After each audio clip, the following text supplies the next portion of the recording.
ഈ പ്രതിപക്ഷത്തിന് എന്തു പറ്റിയെന്നാണ് സാർ ഞാൻ ഇങ്ങനെ ഇരുന്ന് ചിന്തിക്കുകയായിരുന്നു സാർ. സ്ഥിരം പണി വാങ്ങിക്കുന്ന ഒരു രീതി ഈ കഴിഞ്ഞ കുറച്ചു കാലമായിട്ട് അവർ തുടരുകയാണ് സാർ. കണ്ട കണ്ണില് കോലുകൊണ്ട് കുത്തുന്നു എന്നൊരു പ്രയോഗമുണ്ട് സാർ. ഇവിടെ യഥാർത്ഥത്തിൽ അതല്ലേ സാർ സംഭവിച്ചുകൊണ്ടിരിക്കുന്നത്. നാട്ടിലെ വിലക്കയറ്റം, രാജ്യത്താകമാനം ലോകത്താകമാനം വിലക്കയറ്റമുണ്ട്. ആ വിലക്കയറ്റത്തെ പിടിച്ചു നിർത്തുന്നതിന് വേണ്ടിയിട്ട് ഒരു സംസ്ഥാന ഗവൺമെന്റ് ആവനാഴിയിലെ അവസാനത്തെ അമ്പും അസ്ത്രവും ഉപയോഗപ്പെടുത്തി അത് കുറച്ചു കൊണ്ടുവന്നിരിക്കുന്ന ഒരു കാലഘട്ടത്തിൽ എന്തിനാണ് സാർ ഇങ്ങനെ പറയുന്നത് സാർ? കോൺക്ലേവ് നടത്തുകയല്ല, അത് താഴേക്ക് കാണിച്ചു കൊടുക്കുകയാണ് ഇടതുപക്ഷ ജനാധിപത്യ മുന്നണി ഗവൺമെന്റ് ചെയ്തിട്ടുള്ളത് എന്നുള്ളത് നിങ്ങൾ ഓർക്കേണ്ടതായിട്ടുണ്ട് സാർ. മാവേലി സ്റ്റോറിന് പകരം വാമന സ്റ്റോർ കൊണ്ടുവന്ന ചരിത്രമല്ലേ നിങ്ങൾക്കുള്ളത് എന്നുള്ളത് പ്രത്യേകമായിട്ട് ഓർക്കുക. നിങ്ങൾ കേരളം ഒരു ഉപഭോക്തൃ സംസ്ഥാനമാണ് എന്നുള്ള കാര്യത്തിൽ എല്ലാവരും യോജിക്കുന്ന കാര്യമാണ്. മറ്റ് സംസ്ഥാനങ്ങളെ അപേക്ഷിച്ച് ഇൻഡെക്സ് കണക്കാക്കുമ്പോൾ കേരളം ഒരു അല്പം മുന്നിലാണ്, അല്ലെങ്കിൽ കൂടുതൽ വരുന്നുണ്ട് എന്നുള്ളത് ശരിയാണ്. അതിനൊരു പ്രധാനപ്പെട്ട കാര്യം സംസ്ഥാനത്ത് ഇന്ന് നിലനിൽക്കുന്ന ഉയർന്ന കൂലി നിരക്കാണ്. RBIയുടെ കണക്ക് പ്രകാരം കർഷക മേഖലയിലെ കൂലി 807 രൂപയാണ്. അതൊന്നും അല്ല, അതിനേക്കാൾ കൂടുതലാണ്. പക്ഷേ എങ്കിലും RBI പറയുന്ന അതാണ്. രാജ്യത്തിന്റെ ദേശീയ ശരാശരി എത്രയാണ് സാർ? ദേശീയ ശരാശരി 372 രൂപയാണ് സാർ. ഇവിടെ നിർമ്മാണ മേഖലയിലെ കൂലി 900 പറയുന്നത്. ഇവിടെ 1400 1500 രൂപയാണ് സാർ. ദേശീയ ശരാശരി എന്ന് പറയുന്നത് 417 രൂപയാണ്. ഇതൊരു പ്രധാനപ്പെട്ട കാര്യമായിട്ട് നമ്മൾ മനസ്സിലാക്കേണ്ടതല്ലേ? വായി വരുന്നത് കോതയ്ക്ക് പാട്ട്. എന്തും ഒരു ആശയ ദാരിദ്ര്യം വരുമ്പോൾ അല്ലെങ്കിൽ വിഷയ ദാരിദ്ര്യം വരുമ്പോ അത് അടിയന്തര പ്രമേയമായിട്ട് അവതരിപ്പിക്കുക, എന്തെങ്കിലും പറഞ്ഞിട്ട് അവസാനിപ്പിച്ചു പോവുക. അതിന് ഇപ്പുറത്ത് ഭരണപക്ഷം തയ്യാറല്ല എന്നുള്ളത് ആവർത്തിച്ച് നിങ്ങളെ ബോധ്യപ്പെടുത്തുന്നതാണ് ഇത് എന്നുള്ളത് നിങ്ങൾ മനസ്സിലാക്കണം. കേന്ദ്ര നയങ്ങളെ സംബന്ധിച്ച് ഒരു വാക്ക് പ്രമേയ അവതാരകൻ പറഞ്ഞോ? എന്തായിരുന്നു കേന്ദ്ര ഗവൺമെന്റിന്റെ സമീപനം? ഈ കഴിഞ്ഞ 11 വർഷക്കാലമായിട്ട് രാജ്യത്ത് ഭരണം നടത്തുന്ന BJP ഗവൺമെന്റ് കുത്തകകളെ, കോർപ്പറേറ്റുകളെ, വൻകിട മുതലാളിമാരെ സഹായിക്കുന്ന സമീപനം രാജ്യത്ത് സ്വീകരിക്കുകയല്ലേ? രാജ്യത്തെ കർഷകരുടെ അവരുടെ ഉൽപ്പന്നങ്ങൾ നേരത്തെ തന്നെ വിലയ്ക്ക് വാങ്ങിച്ച് ഗോഡൌണിൽ കൊണ്ടുപോയി സൂക്ഷിച്ച് അവൻ വില നിശ്ചയിച്ച് രാജ്യത്ത് വിതരണം ചെയ്യുന്ന സമ്പ്രദായമല്ലേ നിലനിൽക്കുന്നത്? കാർഷിക നിയമങ്ങളിൽ അവർ മാറ്റം വരുത്തിയില്ലേ? ഒരു വാക്ക് വിഷയ അവതാരകൻ ഈ കേന്ദ്ര ഗവൺമെന്റിന്റെ ഈ സമീപനത്തെ സംബന്ധിച്ച് സൂചിപ്പിക്കാൻ വേണ്ടിയിട്ട് നിങ്ങൾക്ക് സാധിച്ചോ? നിങ്ങൾക്ക് സാധിക്കില്ല. നിങ്ങൾ എപ്പോഴും അങ്ങനെയാണ്. ഇവിടെ കേരളത്തിലെ ഇടതുപക്ഷ മുന്നണി ഗവൺമെന്റിനെ എങ്ങനെ മോശപ്പെടുത്താമെന്ന് റിസർച്ച് നടത്തുന്നവരാണ് നിങ്ങളെന്നുള്ളത് നമ്മൾ നോക്കണം. LDF ഗവൺമെന്റ് ഒന്നും ചെയ്തില്ലേ? ഈ കഴിഞ്ഞ കാലഘട്ടങ്ങളിൽ നിങ്ങളുടെ കാലഘട്ടങ്ങളെ അപേക്ഷിച്ച് എത്ര മടങ്ങാണ് LDF ഗവൺമെന്റ് ഈ നാട്ടിൽ വിലക്കയറ്റം പിടിച്ചു നിർത്തുന്നതിന് വേണ്ടിയിട്ട് സഹായിച്ചത്? ഇവിടെ നമ്മൾ നോക്കൂ, വിപണി ഇടപെടൽ. UDFന്റെ കാലത്ത് 773 കോടി രൂപ വിപണി ഇടപെടലിന്റെ ഭാഗമായി നിങ്ങൾ ചെലവഴിച്ചപ്പോ ഒന്നാം പിണറായി ഗവൺമെന്റ് മാത്രം 4299 കോടി രൂപയാണ് വിപണി ഇടപെടലിന് വേണ്ടിയിട്ട് ചെലവഴിച്ചത്. രണ്ടാം പിണറായി ഗവൺമെന്റ് ഇതുവരെ 3502 കോടി രൂപ ചെലവഴിച്ചു. ഈ വർഷം ബഡ്ജറ്റിൽ 325 കോടി രൂപ വെച്ചു.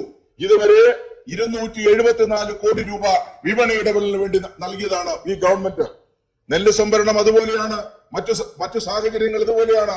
ഇത് പരമാവധി ഉപയോഗപ്പെടുത്തിക്കൊണ്ടാണ് ഗവൺമെന്റ് പോകുന്നത്. ഇപ്പോ കോൺഗ്രസ് നന്നായിട്ട് സന്തോഷിച്ചിരുന്നു. ഓണം വരികയല്ലേ, കാണാം. ചില മാധ്യമങ്ങളും അച്ചെല്ലാം നിരത്തി വെച്ചിരുന്നു. പക്ഷെ ഓണം ഹാപ്പിയായി. ഓണം എങ്ങനെ ഹാപ്പിയായി എന്ന് ചോദിച്ചാൽ, കേരളത്തിലെ 2 ഗഡു പെൻഷൻ 62 ലക്ഷം പേർക്ക് ഈ ഗവൺമെന്റ് ഓണത്തിന് 10 ദിവസം മുമ്പ് നൽകിയിരുന്നു. തൊഴിലുറപ്പ് തൊഴിലാളികളുടെ ഓണസമ്മാനം 200 രൂപ വർദ്ധിപ്പിച്ച് 1200 രൂപയാക്കി ആളുകൾക്ക് നൽകി. പൂട്ടിക്കിടന്ന 425 കശുവണ്ടി ഫാക്ടറികളിലെ 14,000-ഓളം വരുന്ന തൊഴിലാളികൾക്ക് 250 രൂപ ഓണക്കാല ആശ്വാസം വർദ്ധിപ്പിച്ച് 2250 രൂപ വീതം ഈ ഗവൺമെന്റ് നൽകി. പൂട്ടിക്കിടന്ന തോട്ടം മേഖലയിലെ തൊഴിലാളികളെ സഹായിച്ചു. 12,500 ഖാദി തൊഴിലാളികൾക്ക് ഉത്സവത്തെയും ബോണസും നൽകി. 3,79,000-ത്തിലധികം വരുന്ന പരമ്പരാഗത തൊഴിലാളികൾക്ക് ഓണസഹായമായി 50 കോടി രൂപ പ്രത്യേകമായി നൽകി. നിങ്ങൾ നോക്കൂ, ഭാഗ്യക്കുറി വകുപ്പ്, മറ്റ് ഇതര വിഭാഗങ്ങൾ, ആളുകളുടെ കയ്യിൽ പണം എത്തുന്നതിന് വേണ്ടിയിട്ടുള്ള വലിയ പരിശ്രമം നടത്തി. നിങ്ങൾ നോക്കൂ, കേരള കൗമുദി ഒരു വാർത്ത കൊടുത്തു. സാധന വില താഴുന്നു. സർക്കാർ ഇടപെടൽ ഭംഗിയായി. നമ്മുടെ എണ്ണയുടെ വില പറഞ്ഞല്ലോ, എണ്ണ 373 രൂപയ്ക്കാണ് ഓണത്തിന് കൊടുത്തത് എന്നുള്ളത് അവതാരകൻ മറന്നുപോയി. കേരള കൗമുദി ഒരു മുഖപ്രസംഗം എഴുതി, ഓണം സമൃദ്ധമായി എന്നാണ്. എന്താണ് അത് പറഞ്ഞിരിക്കുന്നത്? സർക്കാർ ജീവനക്കാരുടെ ശമ്പളവും ഫെസ്റ്റിവൽ അലവൻസും ഓണം അഡ്വാൻസും മറ്റു ക്ഷേമ പെൻഷനുകളും എല്ലാം കൃത്യസമയത്ത് വിതരണം ചെയ്തത് മികവായി. തൊഴിൽ മേഖലകളിലും യാതൊരു തർക്കവും ഉണ്ടായില്ല. ബോണസിന്റെ പേരിൽ ഉയരാറുള്ള പ്രതിഷേധവും ഇല്ലായിരുന്നു. ധന മാനേജ്മെന്റ് KN ബാലഗോപാൽ തുടർന്നു വരുന്ന ബാലൻസിങ് ഓണത്തെ കളർഫുൾ ആക്കി എന്നും കൂടി കേരള കൗമുദി എഴുതുകയാണ്. നിശ്ചയമായി നിങ്ങൾ നോക്കൂ, എല്ലാ മാധ്യമങ്ങളും കോലും കൊണ്ട് ഓണത്തിന് ചാലക്കമ്പോളത്തിലും പാളയം മാർക്കറ്റിലും ചെന്നു ആളുകളോട് ചോദിച്ചു, എങ്ങനെയാണ് ഓണം എന്ന് ചോദിച്ചു. അപ്പോ കൃത്യമായിട്ടുള്ള മറുപടി ജനം പറഞ്ഞു, ഓണം ഹാപ്പിയാണ്, ഓണം അടിപൊളിയാണ് എന്ന് പറഞ്ഞു. അത് ശരിയായിരുന്നു. ഓണം കളർഫുൾ ആയിരുന്നു. എന്നിട്ടാണ് പ്രതിപക്ഷം ഇപ്പോ ഇവിടെ വന്ന ഇതൊന്നും ആരും കേട്ടാല് പുച്ഛിച്ച് തള്ളും. അവതാരകനെ തന്നെ കുണ്ടറയിൽ ഇറങ്ങി ചെന്നാൽ ആളുകൾ ചോദിക്കും, ഇത് ശരിയല്ലല്ലോ, ഞങ്ങളുടെ കയ്യിൽ പണമുണ്ടായിരുന്നു, ഞങ്ങൾ സാധനങ്ങൾ കൊലവാങ്ങിച്ച് വാങ്ങിച്ചല്ലോ, ഞങ്ങൾ പട്ടിണിയല്ലായിരുന്നല്ലോ എന്ന് ചോദിക്കുന്ന ഒരു സാഹചര്യം വരുന്നു. പക്ഷെ അത് ശരിയല്ല എന്നുള്ളത് ഞാൻ പറയാം, അങ്ങനെ ഒരു സാഹചര്യം വരുന്നു. അതെ, അല്ല എന്ന് ഞാൻ പറയുന്നില്ല. ഞാൻ ഇതിന് കൂടെ ഒരു കാര്യം കൂടി ഞാൻ സൂചിപ്പിച്ചുകൊണ്ട് അവസാനിപ്പിക്കുകയാണ്. ഇവിടെ ബഹുമാനപ്പെട്ട മുഖ്യമന്ത്രി കഴിഞ്ഞ ദിവസം പോലീസുമായി ബന്ധപ്പെട്ട് വന്നപ്പോ ഒരു കാര്യം ഇവിടെ പറഞ്ഞിരുന്നു. ശിവഗിരിയുടെ കാര്യവും അതോടൊപ്പം മുത്തങ്ങയിലെ വെടിവയ്പും അന്ന് ബഹുമാനപ്പെട്ട മുഖ്യമന്ത്രി പരാമർശിച്ചു പോയി. ഇന്നലെ ബഹുമാനായിട്ടുള്ള AK ആന്റണി ഒരു പത്രസമ്മേളനം വിളിച്ച് ചില കാര്യങ്ങൾ പറഞ്ഞു. അദ്ദേഹത്തിന്റെ വിഷമം, പ്രയാസം ഒക്കെ ഒരുപക്ഷെ അദ്ദേഹം ഉപയോഗപ്പെടുത്തി കാണും. അതെന്തായിരുന്നാലും അത് അപ്പോ അത് ബോധ്യപ്പെടുത്തി കാണും. പക്ഷേ യഥാർത്ഥത്തിൽ വസ്തുത എന്താണ്? യഥാർത്ഥത്തില് ശിവഗിരിയിൽ നടന്ന നരനായാട്ട് ആരാണ് മറുപടി പറയേണ്ടത്? ഞാൻ ഒരു കാര്യം സൂചിപ്പിക്കാം. ശിവഗിരിക്ക് മുകളിൽ തീമേഘങ്ങൾ എന്ന പുസ്തകം MS മണി എഴുതി. ആ MS മണി എഴുതിയ പുസ്തകത്തിന്റെ സമർപ്പണം ഇങ്ങനെയാണ്: നേതൃത്വമില്ലാത്ത സമുദായമാണ് എന്ന് മുഖ്യമന്ത്രി ശ്രീ AK ആന്റണി വിശേഷിപ്പിച്ച സമുദായത്തിന് സമർപ്പിക്കുന്നു എന്നാണ് അതിൽ എഴുതിയത്. മറ്റൊന്ന്, ശിവഗിരി ചവിട്ടിപ്പൊളിച്ചവർക്കും പൊളിപ്പിച്ചവർക്കും ന്യായീകരിച്ചവർക്കും ഒരിക്കലും മാപ്പില്ല എന്നും ആ പുസ്തകത്തിൽ രേഖപ്പെടുത്തുന്നു. ഇന്നലെ പറഞ്ഞല്ലോ, ബഹുമാനപ്പെട്ട ശ്രീ ആന്റണി പറഞ്ഞല്ലോ, റിപ്പോർട്ട് ഹൈക്കോടതി ജഡ്ജിയെ വെച്ച് അന്വേഷിച്ച റിപ്പോർട്ട് പരിശോധിച്ചാൽ അറിയാമെന്ന് പറഞ്ഞല്ലോ. അതിനകത്ത് ആ റിപ്പോർട്ടിന്റെ ഒരു ഭാഗം കൂടി ഞാൻ വായിച്ചുകൊണ്ട് അവസാനിപ്പിക്കാം.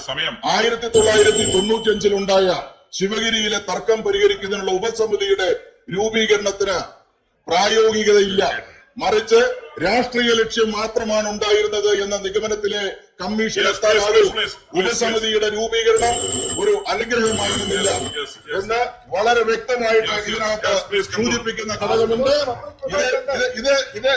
ഇത് നിയമസഭാ രേഖകളിലുണ്ട്, നിയമസഭയുടെ സൈറ്റിലുണ്ട്, കൃത്യമായിട്ട് ശ്രീ M. വിൻസൻ അങ്ങേക്ക് സംസാരിക്കാം.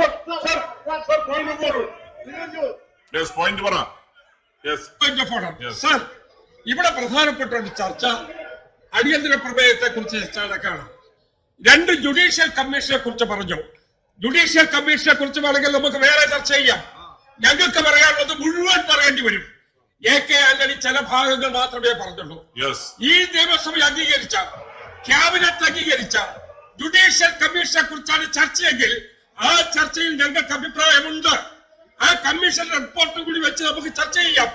അതിനു പകരം വാക്കുകൾ പറഞ്ഞ് വീണ്ടും AK ആന്റണിയെ കുത്താൻ ശ്രമിച്ചാൽ ഒരിക്കലും അത് സമ്മതിക്കാൻ പറ്റില്ല. അതുകൊണ്ട് അടിയന്തര പ്രമേയം ചർച്ച ചെയ്യുമ്പോ ഉന്നയിച്ച കാര്യത്തെ കുറിച്ചാണ് ബഹുമാനായ ശ്രീ തിരുവഞ്ചൂർ പറഞ്ഞത്. അതൊരു കുറ്റബോധത്തിന് പറഞ്ഞതായിരിക്കും. ശ്രീ AK ആന്റണി പറഞ്ഞല്ലോ, എന്നെ പ്രതിരോധിക്കാൻ ആരും ഉണ്ടായിരുന്നില്ല, അതുകൊണ്ട് ഞാൻ തന്നെ ദീർഘകാലത്തെ മൗനം വെടിഞ്ഞിറങ്ങിയിരിക്കുന്നു എന്ന് അദ്ദേഹം പറയേണ്ടി വന്നൊരു സാഹചര്യം ഉണ്ടായില്ലേ? അതേപോലെ പിന്നെ സാധാരണ അടിയന്തര പ്രമേയങ്ങൾ വരുമ്പോ ഭരണപക്ഷത്തിന് പ്രതിരോധിക്കാൻ കഴിയില്ല എന്ന് വന്നു. ഇന്നലെ ശ്രീ AK ആന്റണി തന്നെ പുറത്തു പറഞ്ഞിരിക്കുന്നു പ്രതിരോധിക്കാൻ കഴിഞ്ഞില്ല എന്ന് മാത്രമല്ല, അദ്ദേഹം ഒരു കാര്യം കൂടി പറഞ്ഞു, നിയമസഭാ തെരഞ്ഞെടുപ്പ് കഴിഞ്ഞാൽ ഞാൻ കുറച്ച് കാര്യങ്ങൾ കൂടി പറയുന്നു പറഞ്ഞിട്ടുണ്ട്. അപ്പൊ അത് എന്തായിരിക്കുമെന്നത് കൂടി വ്യക്തമാണെന്ന് എനിക്ക്